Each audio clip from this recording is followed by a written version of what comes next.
नमस्कार, मध्य भारत देख रहे हैं आप। मैं हूं आपके साथ नेहा। बुलेटिन की शुरुआत करेंगे। मुख्यमंत्री मोहन यादव ने सिवनी लूट मामले पर कहा कि कानून का उल्लंघन करने वाले किसी भी व्यक्ति को हम नहीं बख्शेंगे। कानून की नजर में अधिकारी, कर्मचारी और आम नागरिक सभी समान हैं। जो भी गलती करेगा उसके खिलाफ सख्त कार्रवाई की जाएगी।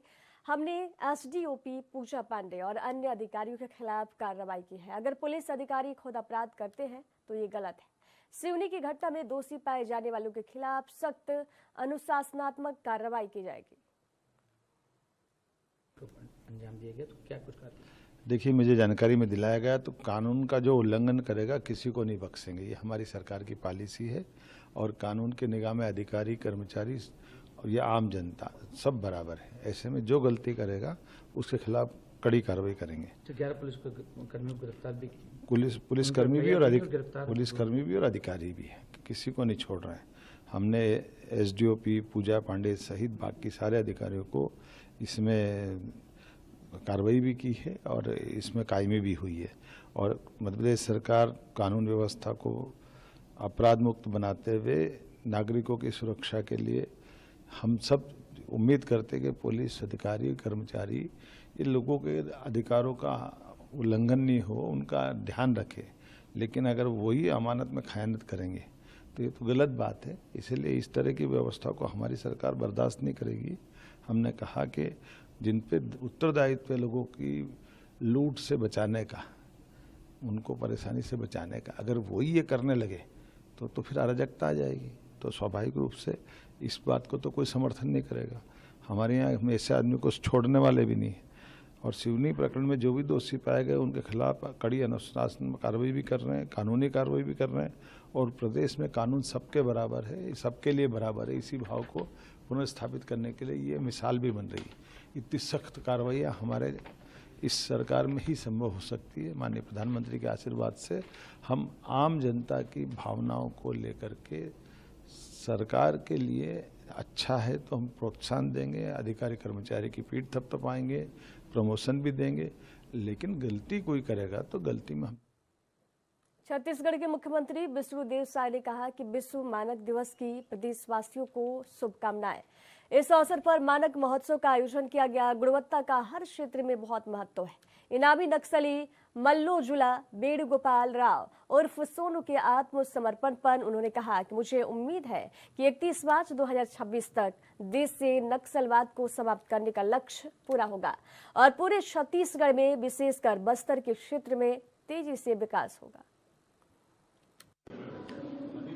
आज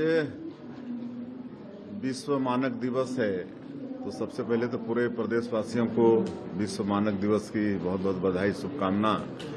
और भारतीय मानक ब्यूरो का धन्यवाद करना चाहेंगे कि इस अवसर पर यहाँ पर मानक महोत्सव का आयोजन किए हैं और जिसमें हमारे प्रदेश के खाद्य मंत्री श्री दयालदास बघेल सहित हमारे बीआईएस के पदाधिकारी, चेंबर के और सराफा एसोसिएशन के सभी पदाधिकारी, हमारे सेल के और विभिन्न संस्थाओं के यहाँ पर पदाधिकारी उपस्थित हैं और प्रदेश के नागरिक भी हैं। सबकी उपस्थिति में आज ये दिन भर महोत्सव चलेगा। अभी इसके बाद टेक्निकल सेशन भी चलेगा।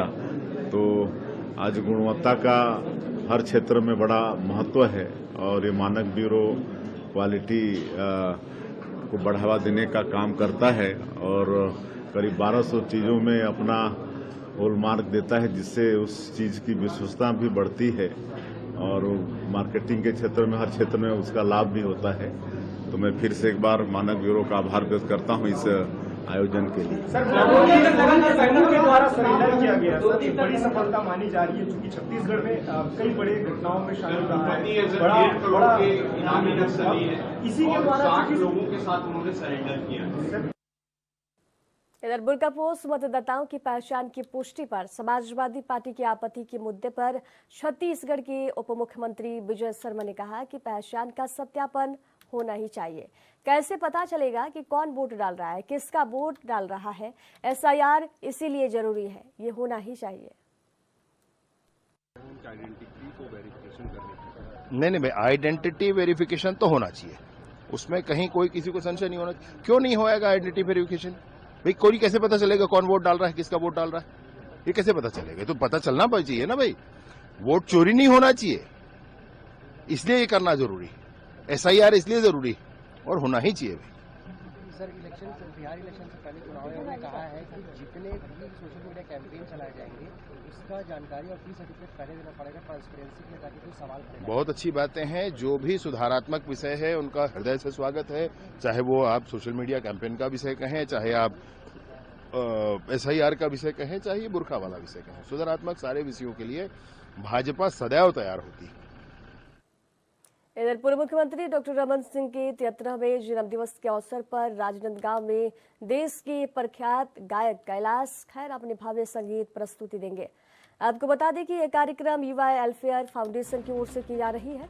वहीं युवा वेलफेयर फाउंडेशन के अध्यक्ष भावेश वैद ने बताया कि विधानसभा अध्यक्ष डॉक्टर रमन सिंह जन्मदिवस के अवसर पर पहले प्रख्यात कवि कुमार विश्वास और कवि सम्मेलन में हास्य रस के कवि और टीवी अभिनेता शैलेश लोढ़ा, कवि शंभू शिखर, कवि पद्मश्री डॉक्टर सुरेंद्र दुबे, कवि डॉक्टर हरिओम पवार, गीतकार और कवि अमन अक्षर और कावित्री डॉक्टर भुवन मोहनी शामिल हुई। इन सबसे अपनी कविताओं से समा बांध दिया गया था। इस वर्ष राजनांदगांव के स्टेट स्कूल मैदान में बॉलीवुड के प्रख्यात गायक पद्मश्री कैलाश खैर की भव्य प्रस्तुति होनी है।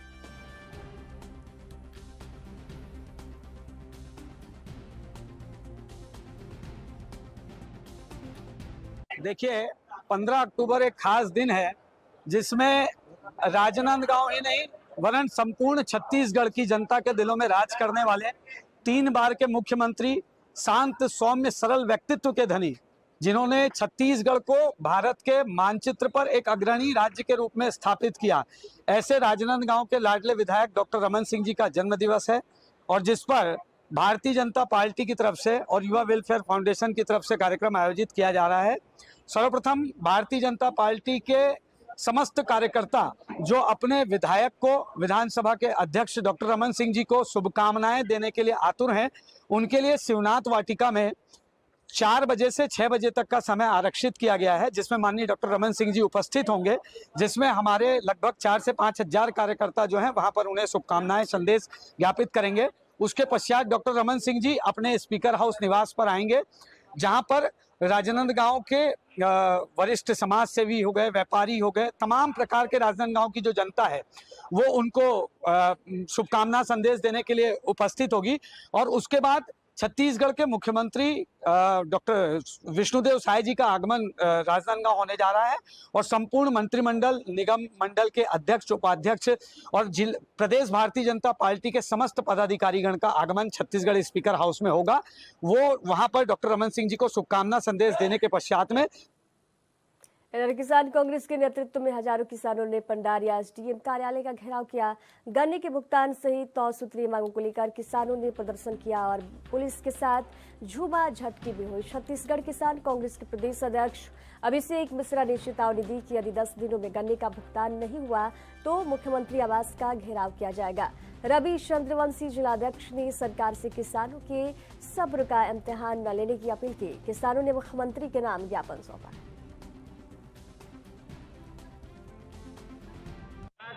9 सूत्री मांगों को लेकर हमारे द्वारा SDM कार्यालय का घेराव किया गया है। इस कार्यक्रम में मुख्य अतिथि के रूप में हमारे प्रदेश अध्यक्ष किसान कांग्रेस के श्री अभिषेक मिश्रा जी और साथ में पूरी प्रदेश की टीम शामिल हुई है। हमारा मुख्य मांग था कि जो गन्ने का भुगतान 10 महीने से लंबित है, चाहे वो मूल भुगतान हो, बोनस हो, रिकवरी की राशि हो, वो तत्काल किसानों को मिलनी चाहिए। यहाँ पर GM ने आश्वासन दिया है कि 17 अक्टूबर को किसानों को राशि जारी की जाएगी। हम अभी उनके आश्वासन के बाद अपना धरना खत्म कर रहे हैं, लेकिन उनको एक चेतावनी भी दिए हैं कि यदि 17 तारीख को किसानों को पैसा नहीं मिलेगा तो 18 तारीख से फिर हम लोग धरना पे बैठ जाएंगे। उसके साथ ही साथ बिजली का मुद्दा, किसान एग्री टैक्स, जो किसान कार्ड बन रहा है, राजस्व के मामले, इन सबको हमने ज्ञापन सौंपा है। ये है कि अभी जो छत्तीसगढ़ में चल रहा है एग्रो पोर्टल में जो अभी खामियां हैं और 70% जो किसान अभी उसमें एंट्री नहीं हो पाया है, उनके लिए हम लोग समीकरण, साथ ही साथ पंडरिया क्षेत्र में किसानों की बड़ी समस्या है, गन्ना किसानों की। उनका 10 महीने से भुगतान रुका हुआ है। पैसे के मामले में चाहे वो प्रशासन हो, चाहे वो कंपनी के MD हो, सब टाल मटोल कर रहे हैं। उसी सिलसिले में यहाँ के जिला अध्यक्ष रवि भाई के साथ साथ सारे किसान कांग्रेस के लोग और किसान कांग्रेस के नीलू भाई सब एक साथ आए थे और हमने अपना पक्ष और मांग रख दिया है, जिसमें उन्होंने आश्वस्त किया है कि आने वाले शुक्रवार 17 अक्टूबर को वो पूरा पैसा इनके किसानों को दे देंगे। अगर नहीं देते हैं तो दिवाली के पहले फिर एक आंदोलन होगा, जिसकी पूरी जिम्मेदारी प्रशासन की होगी और इनकी स्वयं की होगी। इधर गौरेला पेंड्रा मरवाही जिले में संगठन सृजन अभियान के तहत जिला कांग्रेस कमेटी के अध्यक्ष चयन हेतु अखिल भारतीय कांग्रेस कमेटी के द्वारा नियुक्त पर्यवेक्षक और पूर्व केंद्रीय मंत्री भारत सरकार सुबोध कांत सहाय, प्रदेश अध्यक्ष महिला कांग्रेस राज्यसभा सांसद फूलो देवी नेताम और पूर्व अध्यक्ष कांग्रेस सेवा दल अशोक राज आहूजा गौरेला पेंड्रा मरवाही जिले के दौरे पर पहुंचे। इस दौरान उन्होंने कांग्रेस पार्टी के कार्यकर्ताओं से चर्चा की और जिला अध्यक्ष के दावेदारों के नाम को लेकर सुझाव लिए। पर्यवेक्षक सहाय ने कहा कि जिला अध्यक्ष के चयन के लिए पार्टी के वरिष्ठ नेताओं और कार्यकर्ताओं से चर्चा की जा रही है, जिससे कि पार्टी को एक मजबूत और सक्षम नेतृत्व मिल सके।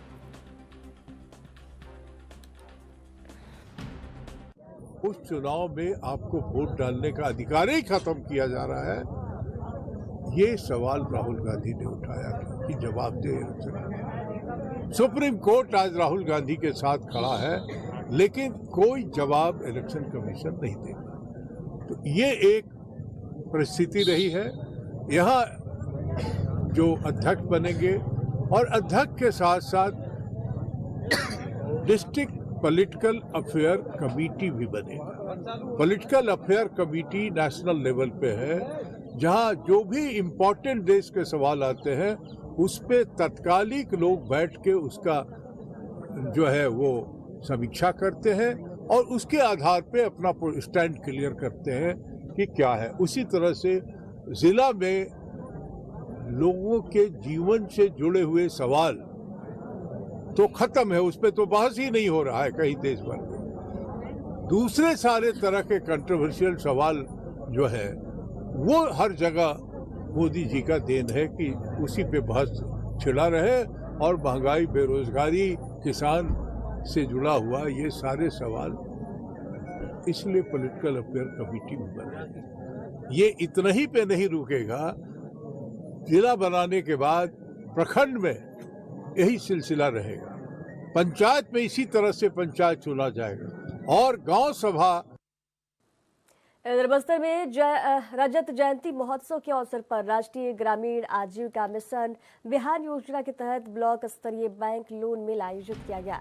इस मेला में महिला स्वयं सहायता समूहों को बैंक लिंकेज और इंटरप्राइजेज फाइनेंस की जानकारी दी गई। इस आयोजन का मुख्य उद्देश्य महिलाओं को आत्मनिर्भर बनाना और बैंकिंग सेवाओं से जोड़ना था। कार्यक्रम के दौरान महिलाओं ने लोकल फॉर वोकल अभियान के तहत अपने हस्त निर्मित उत्पादों की प्रदर्शनी लगाई और विक्रय भी किया। मेले में महिला समूहों को बैंक लोन वितरित किया गया, जिसमें जनप्रतिनिधियों की विशेष उपस्थिति रही।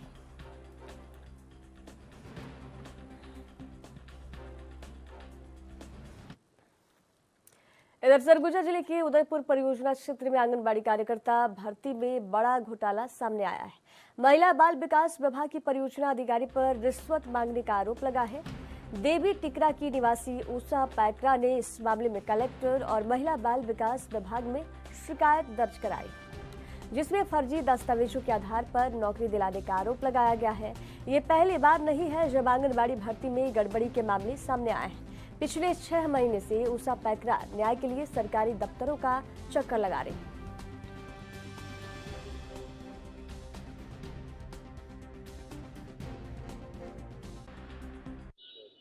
नाम बता दीजिए। मेरा नाम उषा पैकरा है और मैं ग्राम देव टिकरा से हूँ। अब जनदर्शन पहुंचे किस मामले?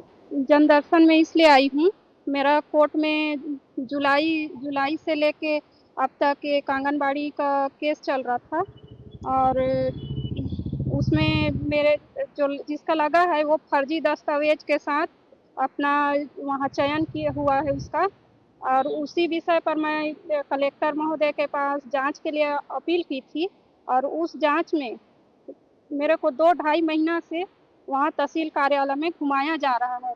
तहसील कार्यालय में मैं गई, वहाँ पर बोलती हूँ कि मेरा ज्ञापन का प्रतिवेदन भेज दीजिए जांच का, तो वहाँ से मेरे को यही जवाब मिलता है कि आप भेज देंगे, जाइए यहाँ से, हम भेज देंगे कि आपके वहाँ के क्या बोलते हैं पेशी तक पहुँच जाएगा, ऐसे करके। फिर पेशी हो जाता है, वहाँ उतना तक पहुँचता ही नहीं है। फिर उसके बाद पेशी के बाद जाती हूँ तो बोलते हैं कि नहीं, कुछ गड़बड़ी था, कुछ फिर से सुधार करना था, इसलिए हम लोग फिर वापस मंगा लिए हैं, फिर भेज देंगे, ऐसे करके 1 दिन 2 दिन में हम भेज देंगे, ऐसे करके मेरे को घुमाया जा रहा है। तो इसीलिए मैं कलेक्टर सर के पास आवेदन लगाने आई थी। कितना दूर चक्कर काट रहे हैं?